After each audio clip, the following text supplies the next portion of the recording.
그럼 다음 이슈로 넘어가겠습니다. 두 번째 이슈입니다. 중국 편에 서지 마라. 미국 고위 당국자들이 최근 잇따라 방한해 우리 정부 인사들은 물론 기업인들을 만나고 있습니다. 중국을 견제하기 위한 의도로 풀이가 되고 있다고 하는데요. 산업부 오수영 기자와 이 부분 짚어보도록 하겠습니다. 오 기자, 네. 미 국무부 경제차관이 이 대중국 경제정책인 이 인도태평양 전략에 우리나라에 좀 서달라, 이런 동참을 요구하고 나섰다고요?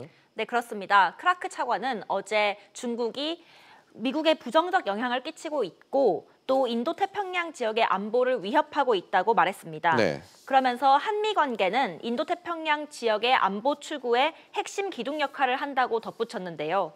미국의 대중 견제 정책인 인도태평양 전략에 우리나라의 동참을 요구한 것으로 풀이됩니다.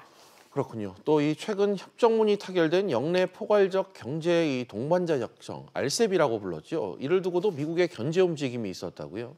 네, 그렇습니다. RCEP 자체가 중국이 주도해서 체결된 겁니다.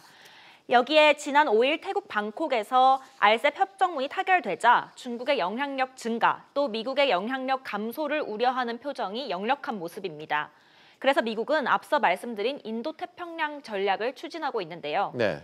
미국 국무부는 관련 보고서에서 한국을 호주와 일본에 이어서 세 번째로 영내 협력 국가로 거론을 했습니다. 그러니까 중국의 아태 지역 영향력의 확대를 경계하면서 우리나라가 좀 더 역할을 많이 해줄 것을 기대하고 있는 것으로 볼 수 있습니다. 네, 또 그런가 하면 앞서 우리나라 기업인 이 KT와 SKT에는 화웨이 장비를 쓰지 말라 이런 얘기도 하지 않았습니까? 네, 그렇게 했습니다. 크라크 차관은 지난 6일 주한 미국 대사관에서 열린 만찬에서 국내 이동통신사 임원들을 만났습니다. 그 자리에서 미국의 반화웨이 정책에 동참해줄 것을 요청한 건데요.